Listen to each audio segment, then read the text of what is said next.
Good morning girls. आज हम बात करेंगे चैप्टर नंबर 14, है ना। चैप्टर नंबर 14 जो है हमारा कैश फ्लो स्टेटमेंट का है, ठीक है, मतलब रोकड़ प्रवाह विवरण, ठीक है।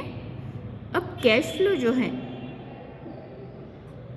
कैश फ्लो मतलब क्या होता है कि हमारे पास में कैश का इनफ्लो और आउटफ्लो कितना है, मतलब एक पर्टिकुलर टाइम पीरियड में या स्पेसिफिक टाइम पीरियड में हमारे पास कितना कैश आया और हमने कितना पेमेंट किया, ठीक है।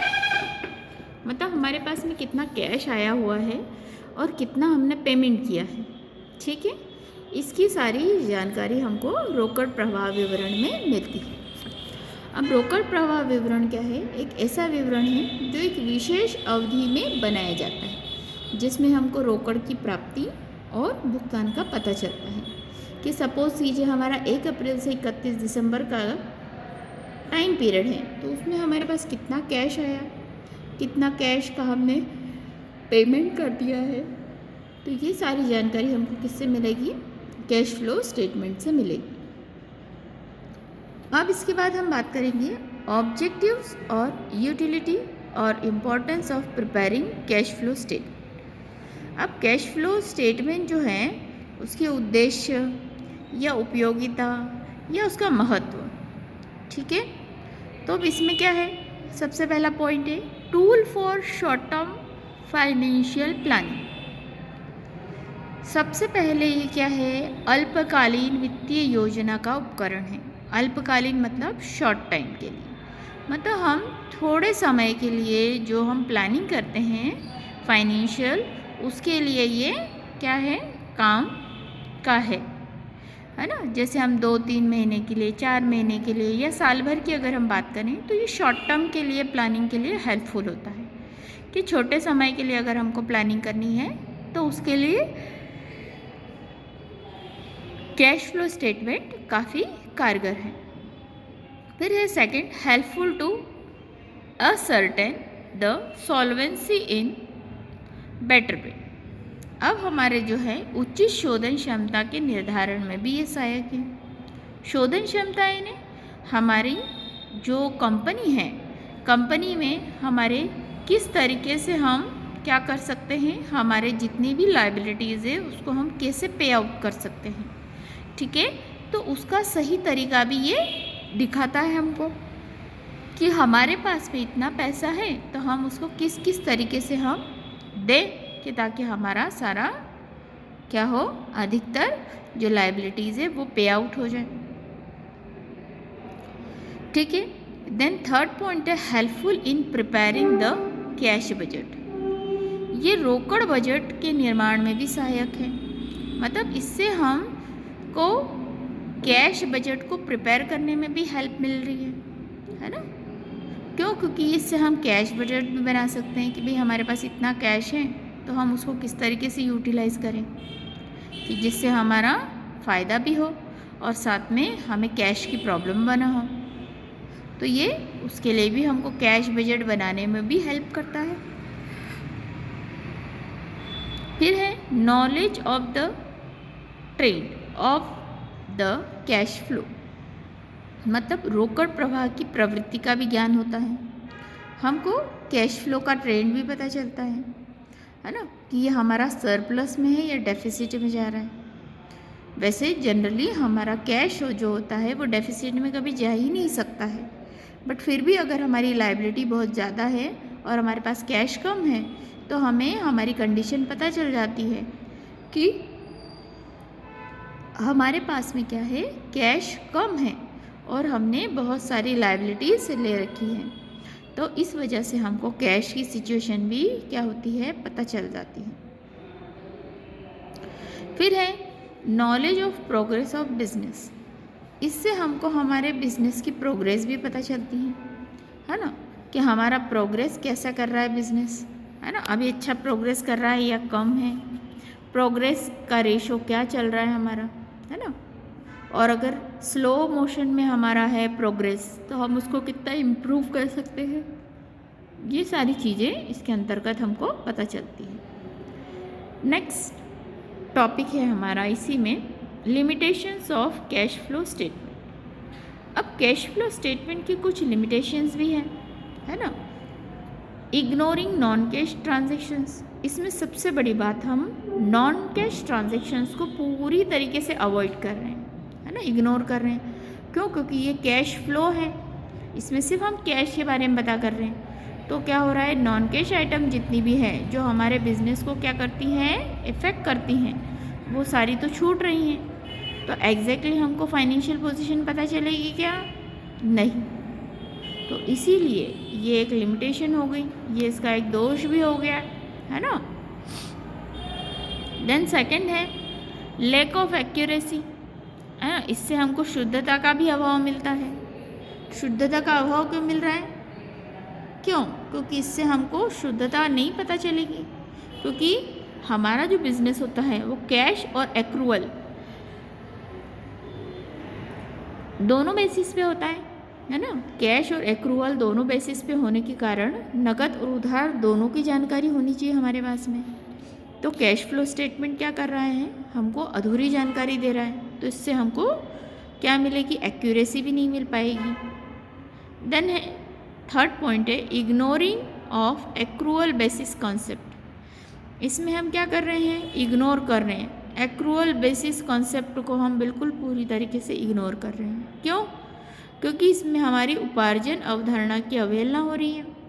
क्योंकि हम इसमें उधार के जितने भी हमारे एक्रूअल बेसिस के आधार पर जितने भी ट्रांजैक्शंस हैं उनको हम लिख ही नहीं रहे। तो इसकी वजह से क्या हो रही है, हमको एक्यूरेट पोजीशन भी बिजनेस की पता नहीं चल पा रही है। फिर है disclosing of window dressing figures.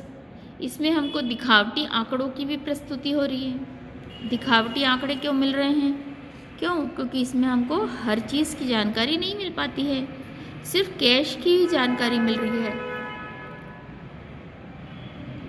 तो इसमें क्या हो गया, हमारे हमको जो आंकड़े मिल रहे हैं, ये जो हमको फिगर्स पता चल रहे हैं, वो हमारे दिखावटी भी हमको पता चल रहे हैं।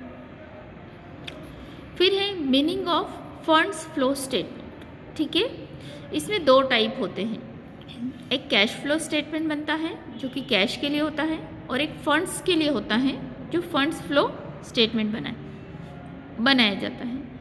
इसके अंतर्गत क्या करते हैं हम, चालू वर्ष में पिछले वर्ष की अपेक्षा हमारे पास कितना हमारे पास फंड्स आया है, उसको हमने किस तरीके से यूटिलाइज़ किया है, ये सारी इन्फॉर्मेशन हमको कंपैरिजन के थ्रू मिल जाती है। क्योंकि फंड्स फ्लो में हम क्या करते हैं, करंट ईयर और प्रीवियस ईयर के जितने भी हमारे पास में फंड्स हैं जिनको हमने यूटिलाइज़ किया है, उसको हम क्या करते हैं, कंपैरिजन कर लेते हैं। तो ये होता है हमारा फंड्स फ्लो। ठीक है, अब हम इसकी बात करेंगे कैरेक्टरिस्टिक्स की, कि इसकी क्या विशेषताएं हैं। ठीक है, characteristics of funds flow statement. सबसे पहला है प्रेजेंटेशन इन द स्टेटमेंट। इसमें विवरण में प्रस्तुति होती है। ठीक है, कैसे? जैसे हम इस स्टेटमेंट में क्या करते हैं, पूरा प्रेजेंटेशन शो हो जाता है। प्रेजेंटेशन यानी कौन कौन से हमारे पास फंड्स हैं जिसको हमने यूटिलाइज़ किया है, ठीक है, और कितने टाइम पीरियड के लिए यूटिलाइज़ किया है, ये सारी डिटेल हमको इसमें मिल जाती है। देन सेकंड पॉइंट है ड्यूरेशन, है ना। इसका ड्यूरेशन जो होता है वो लॉन्ग टाइम के लिए होता है। ठीक है, तो ये क्या होते हैं, लॉन्ग टाइम के लिए बेनिफिशियल होते हैं। ठीक है, तो इसके लिए हमको इसमें पीरियड क्या मिल जाता है, लंबा पीरियड मिल जाता है। फिर है इसमें कंपैरेटिव स्टडी। इसमें हमको लास्ट ईयर और प्रीवियस ईयर दोनों का डाटा मिल जाता है कि हमने लास्ट ईयर का जो है अमाउंट, उसको हमने इस साल किस तरीके से यूटिलाइज़ किया है। इसका मतलब क्या हुआ कि इसमें हमको कंपैरेटिव स्टडी भी क्या होती है, ईजी हो जाती है। देन फोर्थ है receipt and useful of funds. ठीक है, हमारे पास में जितने भी कोषों की जितनी भी जानकारी मिल रही है, हमारे पास कोष जितने भी मिल रहे हैं, ठीक है, उसको हमने कैसे यूटिलाइज़ किया है। भाई हमारे पास आ तो रहा है फंड्स, पर फंड्स को हमने यूटिलाइज़ किस तरीके से किया है, वो सारी चीज़ें भी इसमें हमको देखने को मिलती है। फिर है इम्पॉर्टेंट कंक्लूजन्स। इसमें हमको इम्पॉर्टेंट कंक्लूजन्स भी मिलते हैं कि भाई हमारा एग्जैक्टली हम किस पोजीशन पे जाने की सोच रहे थे और हम किस पोजीशन पे पहुँचे हैं। तो इम्पॉर्टेंट कंक्लूजन इसमें हमको देखने को मिलता है। नेक्स्ट है रोकड़ प्रवाह विवरण और कोष प्रवाह विवरण या कैश फ्लो स्टेटमेंट या फंड्स फ्लो स्टेटमेंट में हमारा डिफरेंस। ठीक है, सबसे पहला है पीरियड, है ना। अब ये क्या होता है, cash flow statement shorter period के लिए होता है, मतलब कम अवधि के लिए बनाया जाता है, जबकि फंड्स फ्लो स्टेटमेंट जो है वो दीर्घकालीन अवधि के लिए बनाया जाता है, मतलब लॉन्ग पीरियड के लिए बनाया जाता है। ठीक है, फिर है कैश कंसेप्ट। ठीक, अब है जो हमारा कैश फ्लो स्टेटमेंट है वो किस पे चलता है, रोकड़ पद्धति पे चलता है, मतलब कैश कंसेप्ट पे चलता है। जबकि अगर हम फंड्स फ्लो स्टेटमेंट की बात करें तो ये एक्रूअल बेसिस पे चलता है, मतलब उपार्जन अवधारणा पे चलता है कि इस बार हमारा कितना उपार्जन हुआ है। ठीक है, इस साल की हमारी इनकम कितनी है उसके आधार पर काम करता है। थर्ड पॉइंट है useful for short term planning. ठीक है, मतलब हमारा रोकड़ प्रवाह विवरण है ये सिर्फ शॉर्ट टर्म प्लानिंग के लिए ही यूटिलाइज़ किया जा सकता है, मतलब कम समय की प्लानिंग हो उसके लिए हम इसको यूटिलाइज़ कर सकते हैं। जबकि अगर हम उसकी बात करें फंड्स फ्लो स्टेटमेंट की तो ये दीर्घकालीन नियोजन में सहायक है, मतलब लॉन्ग टर्म प्लानिंग के लिए बहुत ही हेल्प करता है। इसमें हम लॉन्ग टर्म प्लानिंग कर सकते हैं। अब इसका स्कोप निश्चित सी बात है, कैश फ्लो है इसका लिमिटेड स्कोप रहेगा, जबकि अगर हम फंड्स फ्लो की बात करें तो फंड्स फ्लो में क्या रहेगा, हमारा वाइडर स्कोप रहेगा। ठीक है, और फिफ्थ लास्ट पॉइंट है आपका बेसिस ऑफ AS3। AS3 ने अकाउंटिंग स्टैंडर्ड 3, इसका आधार क्या है, रोकड़ प्रवाह विवरण का इसका आधार है अकाउंटिंग स्टैंडर्ड 3, जबकि फंड्स फ्लो जो है वो अकाउंटिंग 3 के आधार पर काम नहीं करता है। ठीक है, अकाउंटिंग स्टैंडर्ड 3 के प्रमाप इस पे लागू नहीं होते हैं। ठीक है, तो यहाँ हमारा थ्योरी पार्ट कंप्लीट होता है। अब हम नेक्स्ट वीडियो में प्रैक्टिकल पार्ट स्टार्ट करेंगे। Thank you girls.